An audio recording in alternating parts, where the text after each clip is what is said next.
She's already introduced herself a little bit, but let me just kind of dote on our keynote speaker here for just a bit.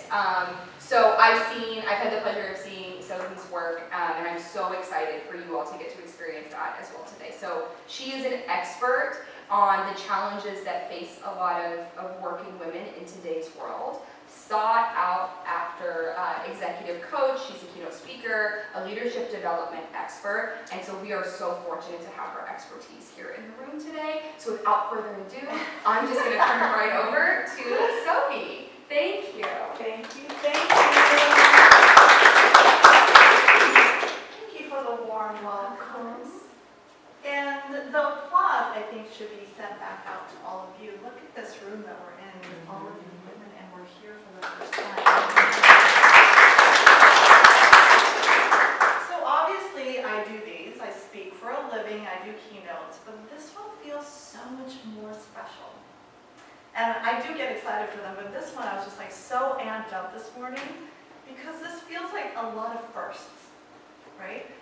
First time we're together in this space, in this forum, to do a summit, a leadership summit for women, for this company and your companies. It's the first time many of y'all are meeting each other, which is really rare. We're gathered here for the first time together in person. I don't know about any of you, but I miss being in person, being connected. So there's a lot of firsts. So this is a very extra special thing and event, just to call that out that we're in this space together. And in that spirit, I want to do something called a check-in. And this is based on what's known as a generative dialogue, and it's additive to what you all already said, that we're going to honor confidentiality, that we're going to be active listeners, and that in addition, like which one am I looking? We have some other principles, some core tenets of what I call generative dialogue. And the reason why I'm going to say these is it allows us to be really engaged and in the moment with each other. Because again, this time is rare. This is the first time we're coming together, so we want to make the most use of this check-in. So let me just go through this. Today is meant to really slow the cadence down. And some of us might not be used to the silence. It will be uncomfortable. But in that silence comes a lot of ideas, a lot of thoughts, a lot of honesty. So we're going to let that exist. Okay, we're going to slow the cadence. Because for me, honestly, I'm always like go, go, go, go, go, and slowing down affords me the ability to really integrate all that I'm hearing. One person speaks at a time. Also hard for me, but let's try to honor the space when people are speaking. Listen to fully understand. This one's important because oftentimes what happens as humans, we're listening to respond. Oh, I have a thought to that, I want to say. So if we can suspend judgment, which is one of those, if we can stay grounded in what's being shared in the moment, try to do that. Bring your minds back into this room. The fourth one is really important. They all are. But notice your internal reactions to others' statements. And if judgment comes up, try to push it to the side for the time being. We all have things that come up as people talk and add to the dialogue. But in order for it to be very additive and generative, try to suspend judgment as much as possible. Speak in I statements. Speak for yourself and your experience. It doesn't really do much good if we're like they, them, and people over there. That might matter, but in this moment, what really matters is your experience. Okay? Use inquiry more often than opinion. What do you think I mean by this one?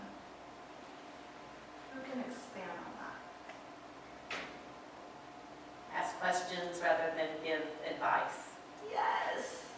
Stay open to what's being shared. Stay curious. Love that, thank you. And then if possible, I don't want to cut anyone off, but, let's be brief and listen without interruption. Can we do this? At least for the check-in? Yeah, cool? Awesome. Okay. So, I'll give further direction after this, but this is the check-in question. So what's pressing for you, both personally and professionally. I feel like just shuffle all over. So what's pressing for you both personally and professionally? So we're going to do this dialogue within our table groups. And we'll have Ashley and Abby and my colleague at the tables to help move this along. But let me start off. I will share what's pressing for me both personally and professionally. This kind of crosses over to both personal and professional.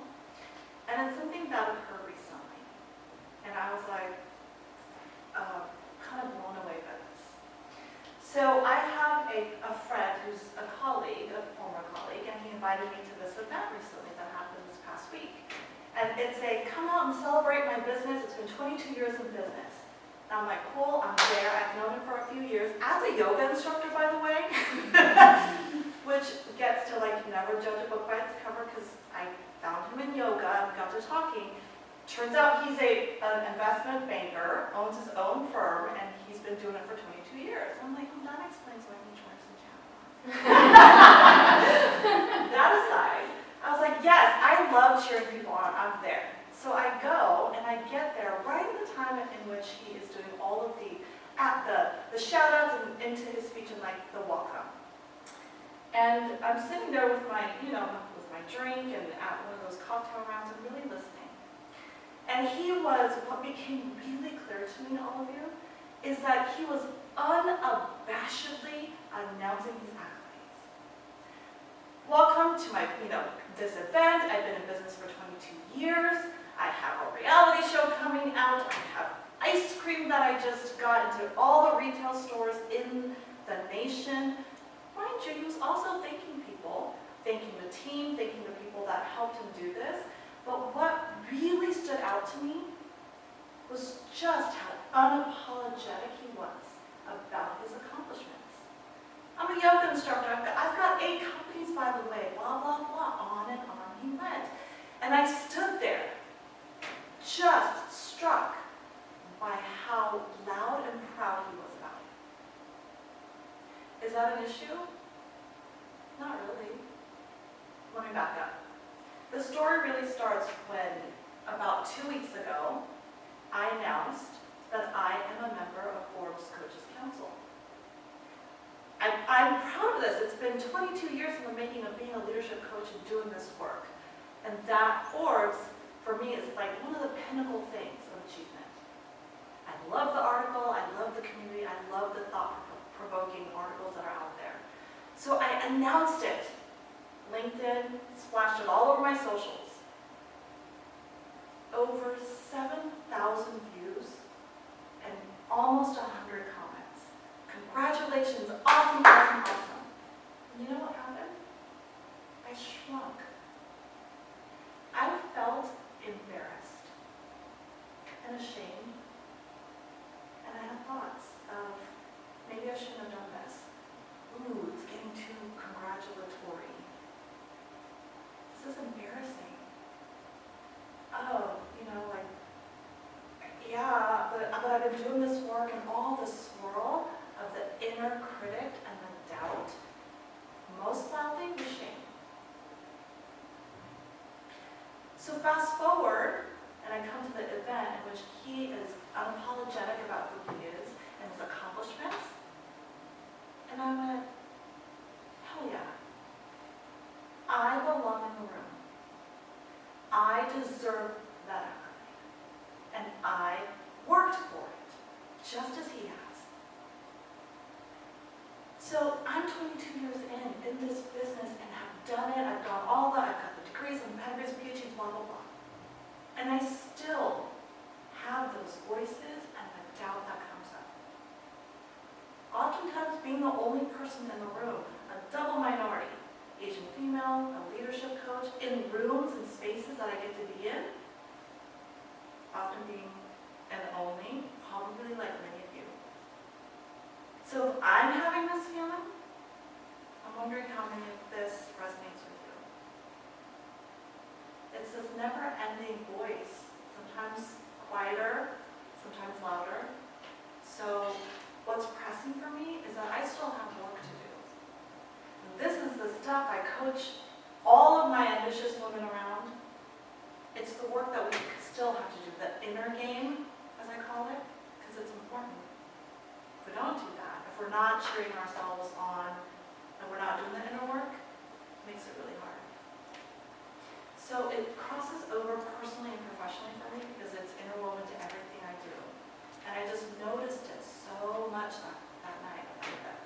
And guess what? Afterwards, in my mind and heart, I said, thank you. His name is a Selfie. I said, thank you, Selfie, for showing me that I still have work to do in this area. So that's my check-in. So what you'll do is in your tables, have that dialogue. It's going to be organic. It doesn't have to be like one, and, it's not a formal thing. But create the space for people to do their check-in. Any questions? All right, yes? How long are we going to do this for? For as long as it takes. Trust me, it'll end. But it's important to dialogue and to connect.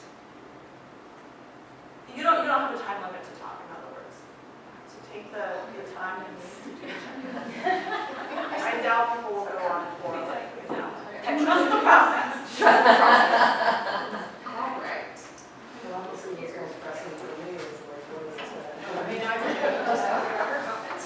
What she said. I mean, it was in her head. That wasn't what I was thinking. It meant that I had to show up differently. It meant that I had to do things that felt disintegrated to who I wanted to be and how I wanted to lead. So that gave me accolades really early on. Yeah, I learned that because I was excellent at shape-shifting.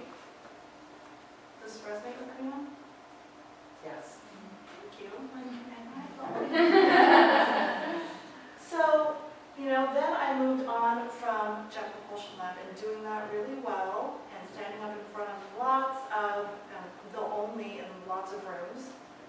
And I became a leader at the financial services firm. I moved up pretty quickly, promoted lots of times for, again, shape-shifting and doing the act of being a leader that was,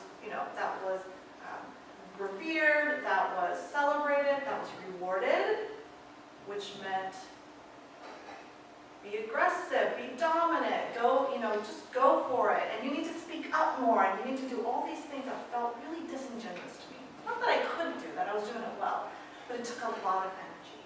Okay? I thought I was doing it right. I modeled the people above me who also were not doing it right. I learned to micromanage. I learned to lead in all sorts of wrong ways, or ways that were not really engaging employees. And in my mid-30s, I had a chance to do it again. And this time, I vowed to do it differently. I was 37, 38, and this time it's for a large global entertainment firm. I was there first stint as running some of the client groups in OD. They asked me back to run the domestic OD and change management team, and I said, you know what? I will do it because I feel like I am much more integrated and can be an authentic leader, which to me encompasses being more empathetic than I ever was, and that being okay. Being vulnerable with my experiences and not being ashamed in sharing that with my team. Leading in a way that felt good to me, that I knew would engage my team and make them feel heard and valued and empowered. So I think I did it way better. I'm not saying I got it perfectly right. It's not about that. It's been the journey for me to find my voice, to find who I am as a leader, and to amplify that and for those that I lead. So that's been my leadership journey. Along the way, I wrote a book called Mommy Trapped. Please don't let the title fool you. This book is for any ambitious woman really looking to find their unique definition of success. So I wrote it because I felt like I wanted a different journey. I wanted to sidetrack from the corporate, going up the ladder and play sideways. What does that look like for me? Oh, I want to go here. I want to try having my own firm. So that takes courage when all you are taught to do, especially as an immigrant, is climb the ladder, get the accolades, get the corner office. Guess what? I did that. I got the corner office. I had the title, I had the team. And it felt completely off track for me. So it takes courage. And I was studying at night, believe me. You know, at the time I was married and I was just like, I can't, who thinks of leaving a large salary and a team that respects you in the corner office? And in order to do that, you really have to own your definition of success and know how to go for it. So that's what the book is in service of. And also, so from my lived experience, as a professional shapeshifter, overachiever, all of those things, and it includes stories of all the women I coach in terms of the themes that I'm seeing. Burnout, wanting to balance, what does self-care look like these days? And seeing the trends of women wanting more and unapologetically having to go for it. Okay? So, that is the book. And I want to pan out. So let's now pan out, that's my background, to the larger context of leadership. So you can just put it all up, right? It is no doubt that we are dealing with extreme complexity. Extreme. I mean, let alone the past 2.5 years in which be separate, be together, there's a virus, or we, all of these things that we hadn't collectively gone through before. That's the difference. We've all gone through challenges, but in this massive way in which governments, organizations really had to do things together and in a way that hadn't been done before, right? Extreme complexity. And guess what? The rate of change is times 10. There's so much research out there that shows, literally, even technology, which is allowing the rate of change to happen, but like, for example, anybody have Audible, the book? Okay, there's a 1.5 speed now. Listen faster, watch faster, do all the things faster. That is, what you're seeing is a literal speeding up of things that is a mark of just the rate of change. That's what we're dealing with. In addition to being separate and having to go through a global pandemic together, now we're on this other side in which companies are trying to navigate how do we do hybrid, do we give options, do we not, what does this look like? And yeah, we may all be returning to in office, but it looks and feels different. It looks and feels different. Employees are different. We're handling talent challenges. Quiet quitting, anyone heard of that? Yeah. There's so much written about quiet quitting, which I think needs a complete rebrand. That's a separate topic. Nonetheless, we are dealing with incredible talent challenges, shortages in some sectors, people wanting different things than generations ago. They want to be mission aligned, values aligned, which is sometimes hard for companies to do and really get that out there. Shifting economy, right? There is, if we're reading tea leaves, talks of a recession. Whether or not that happens, we don't know, but slow growth in some sectors. And at the end of it, though, we're still driving strategy. We still have to do the work, but through people. That is the thing that won't change, at least for a very long time, that we're doing work through people still. None of, hopefully we're not going to be automated through robots and all that. But that is a common thread through all of this still. People. Without each other and without that, we can't accomplish goals. So that's the landscape of the leadership challenges at large. Whether you're male or female, this is just, not even all of the challenges that we are dealing with. And on top of that, we have the gender thing, which adds a layer of complexity. So, just throw it out there. What are some challenges for female leaders today? Shout it out, popcorn style. Perceived tone. Oh, tell me more. That's juicy. Perceived tone. So phrased one way from a female perspective, it's, oh, she's emotional. And then if a man says it, same words, it's just, oh, okay, yeah, you're passionate about it. So there's just a tone difference when you're just saying the exact same thing. Oh, gosh, thank you for saying that. It's so true.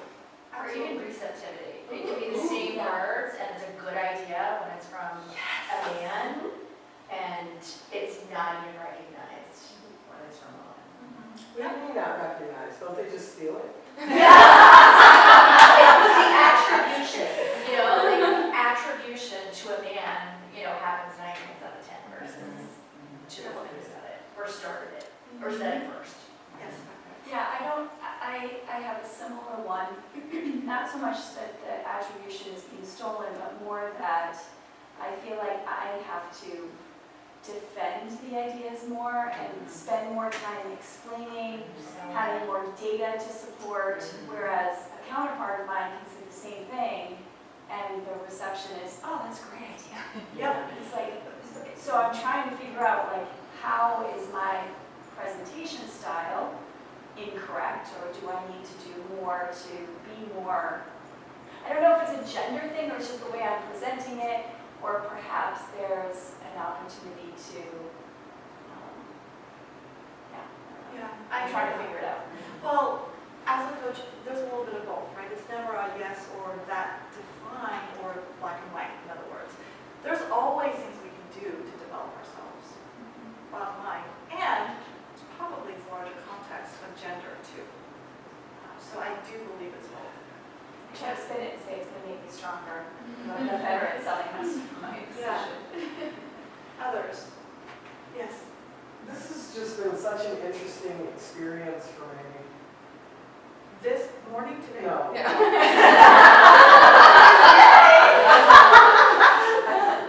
So, what I was thinking about was that earlier I didn't say that there was like something that I like wicked wanted to do. Because actually this was my goal. This was what I was trying to accomplish. So just before COVID, I lost my last full-time permanent job. And it was fine because it was 2019 and there were a million jobs. And then it was 2020 and there weren't. And so I've been trying to work back into a role like I have right now. So I am literally doing what I want to do. And I've been fortunate that for most of my life I've been able to do that.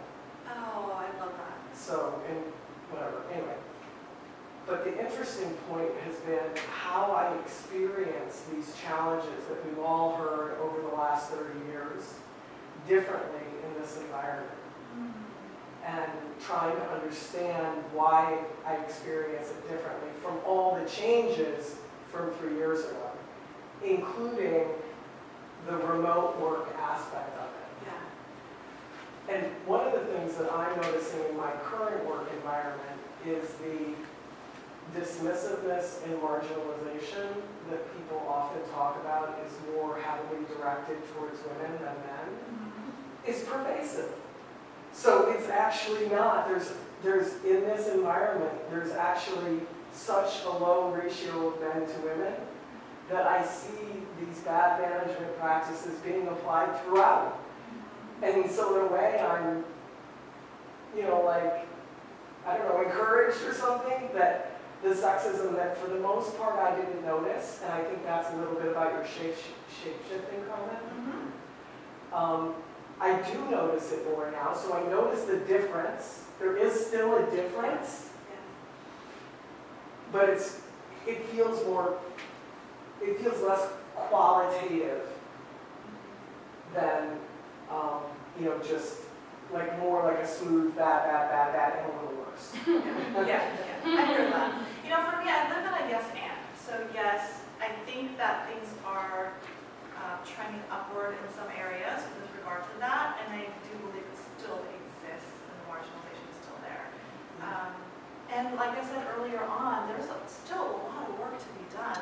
And this forum is not meant to say, oh, men are bad. I know you all know that, right? It's just to say that there are some distinct differences in being a female leader and some additional challenges, which is the reality of our world. It is. So what do we do about that? And we'll get to that. But to really call out that, yeah, these have been some of our truths. That, if I say something and my male counterpart says the exact same thing, why are they looking to him and giving him the credit?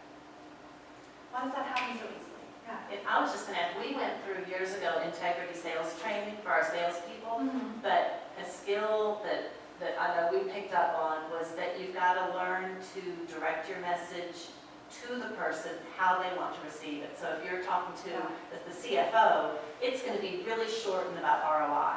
If you're talking to someone who is a talker, you're going to want to go through all the layers. And so it's that balance of being your authentic self, but also communicating the same message a different way depending on who you're speaking to. Mm-hmm. Absolutely. I do a lot of training around communication styles and how to do that within context. And it's tied to situational leadership, right? Like knowing the room and who you're with. So I thank you for that comment.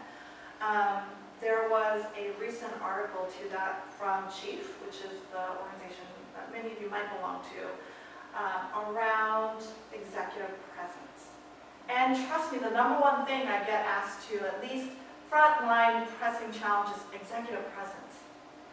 And what the article says, and what I truly believe as well, is that executive presence is the catch-all phrase for people more like him. Yeah. And so that is a presenting thing. Yes, let's talk about executive presence, but amplify your strengths. And knowing how to adjust appropriately is a part of that, but not just completely doing what is, the norm or what is rewarded within your company. Does that make sense? So there's top of the iceberg stuff going along the challenges of female leadership, right? We have that. We know tons of articles on unequal pay. We know that there are, in some sectors, limited career opportunities, all of these things. That's what I call top of the iceberg, kind of structural process, company-wide, those types of things. Plus all the things you all shared about how do I engage the team, how do I get included, how do I feel more confident, right? Layer all that in. And that gets to the below the iceberg. The stuff that you don't see every day overtly, but the stuff that really matters to leadership, which is unconscious bias. Who's heard that term? Who can tell me a little bit more about it? I know you have. Who's heard of unconscious bias? Yeah. I've heard of it. And tell me what you know. So for me, it's when I don't realize that I'm not reacting to a person of a different place. Like you just kind of come into the situation and you've got prejudgments, you just do. And then you realize that maybe you thought this person was old and therefore couldn't do the Excel thing. Or you thought that they were young and therefore couldn't lead a group.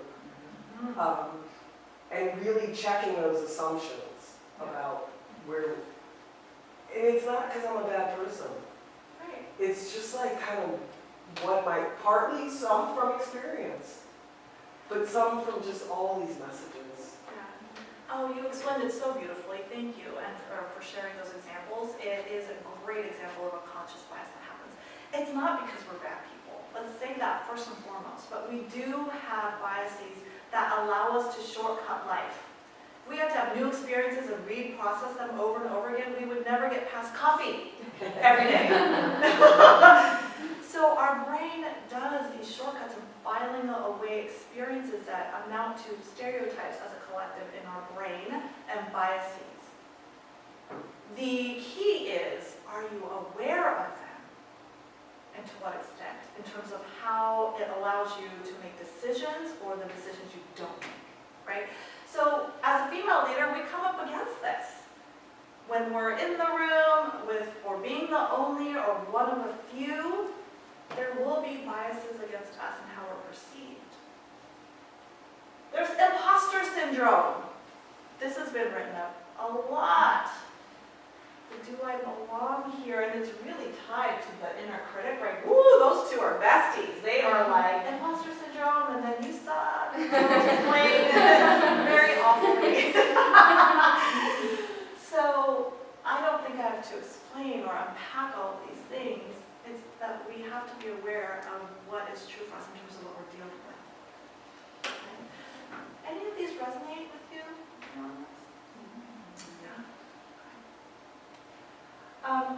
This one is one that we work on as well. We being, as a coach, it's that inner game, right? This is all the life's work, inner game stuff. So how do you amplify and build your core up so that you do trust your own voice and your intuition? And that gets into just amplifying your own strengths as a female leader. I think there's also the blame. When something goes wrong, it's your fault. Like, what did I do wrong? Versus it being, a combination of everything. Like, how do I change this? What do I do? Kind of what you were saying over there. Like, how do I address each one of these groups differently versus, and was it my fault versus it, things go wrong. It's not just me. Yeah, I love that because there's a term for that, which is internal attribution. Like, automatically, you're like, oh my god, I did something. Yeah, Versus an external. External. Yeah, and I feel that it's oftentimes for males, it's an external look. Yes. Myself and how we find ourselves now in a place where it can theoretically authentically successfully is a question mark. But I think for me, and what I've kind of picked up from others, it's either you failed and found out that there's life after failure, or somebody sponsored and kind of said, I want to hear what you have to say, and if it's a man, that helps even more. Yeah. And you should speak up more, and that sort of thing. And so that gives you the confidence to then do that for your own team. Also, failing out loud helps you. Wow, I really effed up, and like basically announcing it to your team so that they see, don't hide a mistake, you have to do it, and the world's not gonna end. Yeah. So I think question 2 is, what does it take to do that? Somebody show you that it's okay, and then 1, what does it mean to do that? Yeah, keep doing it. I love that concept of failing out loud because the more that you can show, that gets to being authentic and genuine about it. And guess what? You'll get up and it'll be okay, right? And that and showing that to others and your team and talking about it, amazing. Yeah, doing more of that. Thank you. So going through a bumpy path before getting growth. So understanding, similarly, the path isn't always straight. Sometimes it's bumpy and you can get there. So leading through the ups and downs is showing people that it's okay, similar to what you're talking about. Aligning with the mission, vision, values of the organization, making sure that's a key, that you feel that authentically because it shows when you're the leader of that. Ability to speak your mind and have people disagree and get on board. So being open and having open spaces for people. And talked a little bit about, different styles. So some people can say fewer words and be just as effective as someone else who might expand more. So just being okay in your different style and being authentic in that way can be very successful. Having people follow, disagree, and be open. This kind of follows the theme of having open conversations and creating that psychologically safe environment is so key. So people can have conversations in your presence and be open and be who they are as well. Let's see. We talked a little bit about the difference between on one end of a spectrum being a dictator versus on the other end of the spectrum having an open dialogue, and where are you falling within that spectrum and kind of knowing and engaging in different ways depending on what it is that you're trying to lead. Surrounding yourself with people who question and give opinions and not always have the yes people around you, so you can engage many different voices. And just knowing that collectively we're smarter than we are individually, so having that being part of it. I'm almost done. Ooh, gosh. I'm like, give me that list. We did, and then having relationships and having the trust factor, knowing which relationships to engage with in different ways and at what depth. So and relationships are so key to leadership. So Thank you for that. What a powerful list. And did I cut you off? Was there more to No, add? that is the end of it. I genuinely mean that. It's so powerful. And the theme that I heard there was under trust and psychological safety being so coupled together, that the ability to create that space is what allows people to say and disagree and let me challenge you on that. Here's my point of view and perspective. And at the end of the day, isn't that what we want? We want people to share their true opinions and challenge us so that we can all find a different, better path forward. Psychological safety is so part of that. And so is empathy, by the way, which is a gender neutral thing. It doesn't, because you're a male doesn't mean that you can't be empathetic. Because you're a female doesn't mean that you have too much of it or not enough. That, what I see across the board, is what makes a really psychological safe and a great leader. The ability to have people be seen, heard, and valued. 3 tenets. That gets to being empathetic and creating psychological safety, right? Connecting with people, being open and honest, with boundaries, right? Brene Brown says this around having boundaries. You're not here to spill everything and talk about everything inappropriately, but within context, the ability to build relationships, have psychological safety, and make employees feel seen, valued, and heard. Like I say that all the time. That's what engages them. That's what allows them to feel like I can really share my perspective here. Thank you. It's an incredible list. The culture. So that's, I mean, everything leads to that, right? And where you guys were talking about with sympathy versus empathy, those difference, but really we began with trying to figure out who you are today, right? You are different from where you began our careers. And so who are we today? And how do we prevent that shape-shifting when we're talking to people? Because when we do that so often, you lose yourself. Yes. You lose certain parts of yourself, even if you don't, you believe that you're stuck, this is me. But you've done it so often that you've really lost part of you. Yeah. So to that, going back to the culture, is creating that open space for everyone to take that moment to slow down and identify what that is for ourselves and for the team. And when we say team, it's not just our direct reports leading them, but also leading to the top. So how we communicate and create that culture change. But we also talked about the overachieving nature of ourselves and trying to achieve those goals instantaneously. I think we always talk about, okay, I brought up this example of my old mentor saying the pseudopods of trying to close the holes of everything. Like we are plugging the holes of everything, fire drills everywhere, and trying to fix that without having the opportunity to lead the team and lead the group. Because a lot of times we're tasked, I should say, to lead, but also do our jobs. Yeah.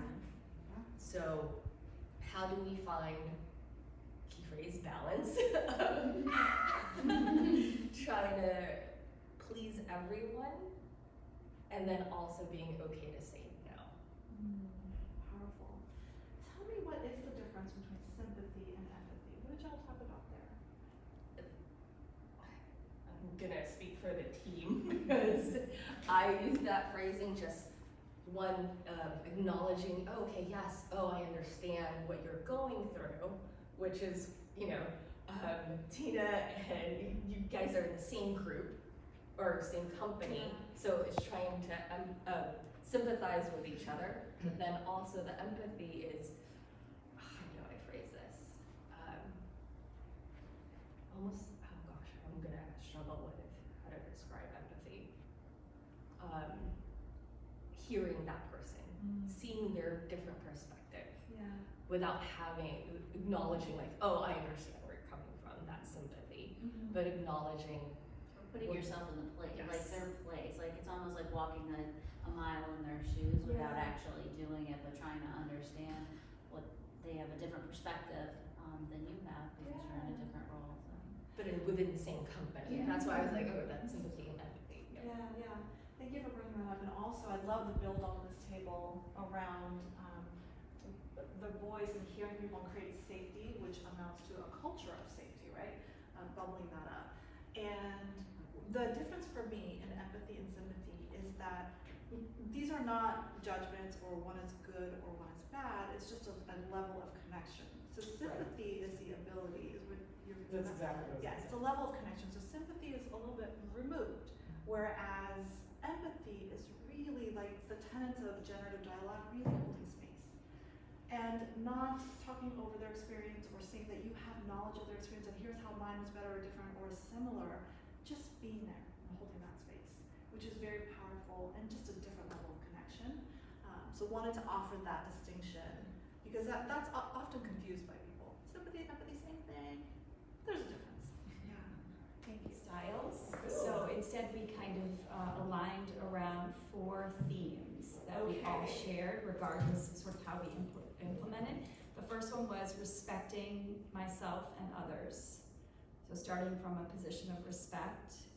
Then there was the open and inclusive communication, which included the listening. So I think it's going to overlap with a lot of what we've already heard. Yeah, that's okay. The third one was encouraging sort of innovation, generating ideas. So we don't think we're the only smart person in the room. We know we're one of many, and to Dana's point, we're stronger the more ideas we bring out. Yep. And last but not least, building in reflection and learning loops, because we're not going to get it perfect every time. Most of the time we will, but not every time. So it's important to reflect back on each of these experiences and build that into how we learn and grow. I love that. Really, the themes are great. Go back to the first one because I think that is a building off of. So tell me more about that. The first one. Respecting myself and others. What does that look like?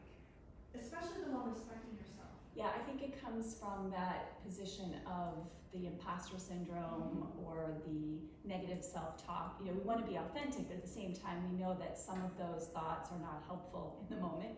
So just sort of respecting that they're there, respecting that we are here for a reason as well, and just balancing that out. Yeah. And sometimes, like in my situation that I shared with you and what's pressing for me, sometimes it takes an outside voice from somebody that you trust to be like, look, I have all the inner critic is coming up, and when I reflected that to people that I trusted, they're like, oh my gosh, yours not coming across as like too whatever, brazen, celebrate it. And I was like, okay.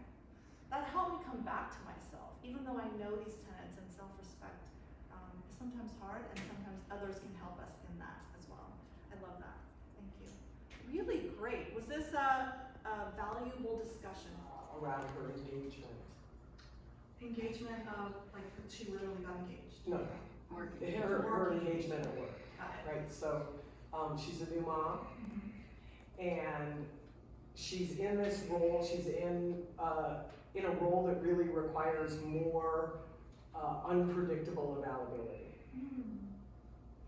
and she's in that role, I think, at least partially because the talk all about is that area is, I'll say, sexier. It's more likely to lead to further success than the area that she came from. But I think from the company's perspective, she's actually gonna help us more in the area that she came from.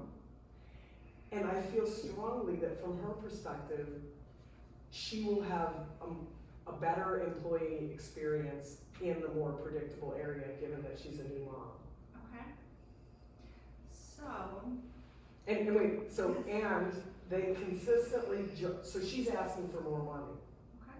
But I don't think that's really what she's asking for. And they're gonna give her more money, but they're giving her more money in anticipation of her being available under the expectations of the role in the sexier area. Got it. Okay, thank you for that context. Help me understand, what is your role? So I'm the vice president of finance. Right. And But in relation to her? yeah, complicated. That's a whole separate other discussion, but I'm definitely, she was in the area that I have direct and very clear responsibility for is the area that she came from. Got it. You have a relationship with her, yeah? I do. Yeah. So what have you shared with her, if anything, around this context? I've said to her that I would like to have a conversation with her about how we can be a better employer for her. Okay. And I'm wondering in that, if you've had the conversation or not, if you can make it broad enough so that she feels psychologically safe to speak up about what she really wants and desires.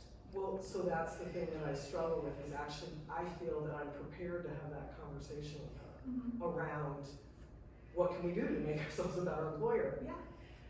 I think there's two aspects of it that I have trouble with. One is that my management only wants to look at it like she wants more money. And that's the consistent conversation, and that she must want to be in the sexier group. So they have some preconceived notions about this. That's right. And she's being led in some ways by them too, I think. Yeah. Because that's what's fun. That's where all the fun people are. Yeah. Well, it sounds to me from the short snippet is that you want what's best for her ultimately, and you provided, or we'll have a conversation about where you think she might be a best fit, right? I think what I advise any leader is to say, like, this is the lay of the land. There's some perceptions that you're in a role because, but ultimately what I'd love to hear from you is, what are your desires? And you, to the extent that you can influence people around the perception she's taking a sexier role because of this, I would say so, but not at the expense of talking to her, right? Like getting her truth around what's the thing, what do you want? And then if you can, if they're asking you, the powers that be that are like, Right. she wants a sexier The role. they. The they people, I would say, look, I've talked to her and it is her story to tell, but my sense is that she wants this, right? To the extent that you can influence that. But at the end of the day, there's only so much we can control. Well, that's the thing, is that I feel like I don't want to take the risk of having a more open conversation with her in a management environment that's not prepared for that kind of conversation. And so it's really more about how, like, choosing my battles maybe. Maybe it's more about choosing my battles. It sounds like it, that's a part of it. Yeah. I think you've talked yourself into a solution. Which often happens. Speaking out loud. Yeah.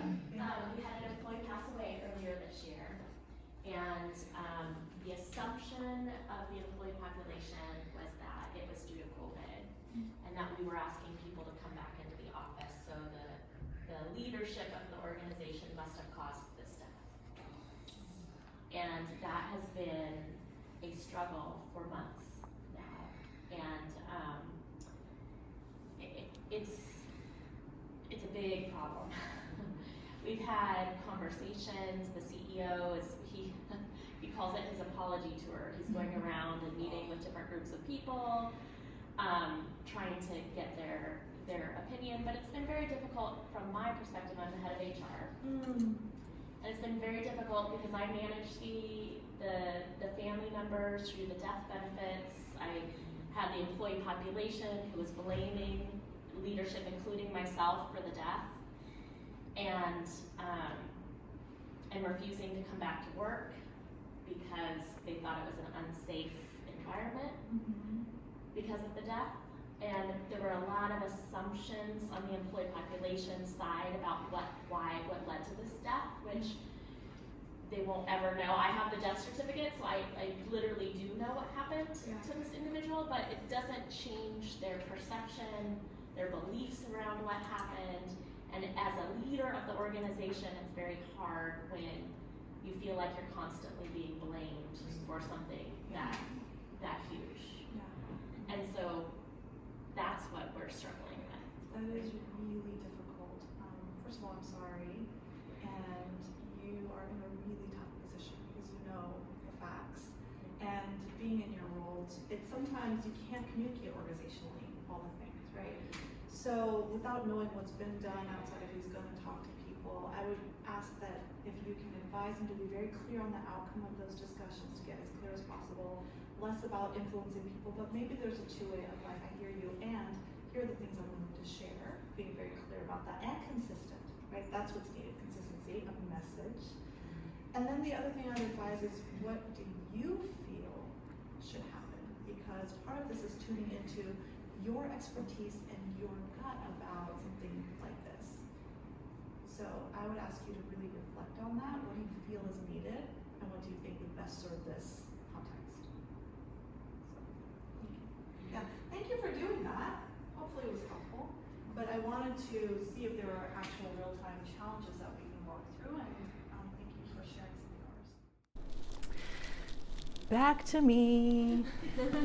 So the reason why I circled back here is I've shared with you some of my journey up front, and as we're getting towards the end, I want to, of course, leave you with strategies and things that I think you can enact.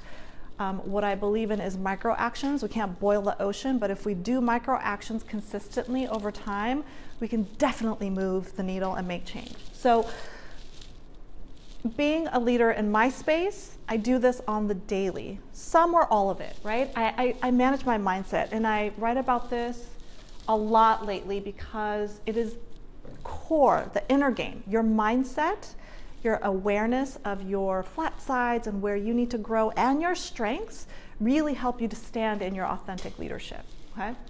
So mindset is a big part of that, and embracing this journey that's messy, that's up and down, sometimes a lot down, sometimes a lot up, all of that. And in that journey, I'm learning to trust myself more and more. That's a core tenet and something that I try to practice. And what does it take? Managing my mindset, learning to trust my gut, making decisions from those places, knowing and owning my strengths. Like, yeah, I'm going to say I'm a part of Forbes Coaches Council because I deserve that. So owning that, that's a strength. Getting feedback. Now you have all of you to tap into to get feedback, or people within your organization that you trust that can give you unbiased, we're never truly stripped of bias, but unbiased feedback. Hey, how do you think I did in that meeting? I'm trying to work on, being more, sharing my point of view more. What'd you think of that? So feedback is such a critical core part of leadership and authentic leadership. Finding mentors and advocates. I've done that throughout my life, and I purposely try to find people different than in my group so I can get different ways of infuse different thinking and help that integrate.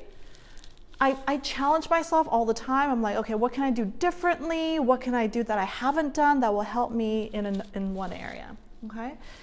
And then this, I so firmly believe in giving back and like, who can I raise up with me? Or who can I support more so that we can amplify our strengths? Because guess what? Now we are in a very distinct time in which female leadership, and we're seeing tides, we're seeing things move. Think about all the different things that have happened, all the Me Too and all the different movements in which we are in a unique position to really start changing what leadership looks like, right? So these are the things that I do, and what I recommend for all of you is, here's some strategies and micro actions. I love this chess picture. All right, so these are the things I would love for you to walk away with, think about, reflect on, take action on. Connect with each other. You now have a core group of people that you've expanded in terms of networking. Get feedback. So if your company or Transom does some sort of 360 feedback process, take advantage of that. I say it's a gift to get feedback like that. It's rare in our lives that we're like asked to like provide feedback for each other in service of growth. Build your EQ, different from IQ. IQ can get you from high school to college. EQ is what makes you successful for life, in and out of work. Emotional intelligence, the extent to which you know yourself and then can manage relationships from that. That's what's EQ. Manage your mindset for the long game. I cannot emphasize that enough. What do you do to process your challenges, the feelings, all of the things that amplify during difficulty? Join networks. Within your company, within Transom if available, there's Chief, there's Executive, there's a lot of things if you look out that you can become a part of in terms of community. And then guess what? Advocate for yourself more and more. Start doing that, practice that. Start small maybe. Hey, you know what? I have a point of view. I'm gonna share that again in this meeting. I feel like people didn't hear me. Here's my point of view. Advocate for yourself, okay? So any of these actions really resonate with you? If so, which one? Anyone want to volunteer? Ones that they're gonna practice, do? Yeah. Advocate for yourself, and we'll advocate for others all day, not myself. Exactly, we do it for everyone else. Yes, awesome. Thank you. All right. So this is what manager mindset looks like.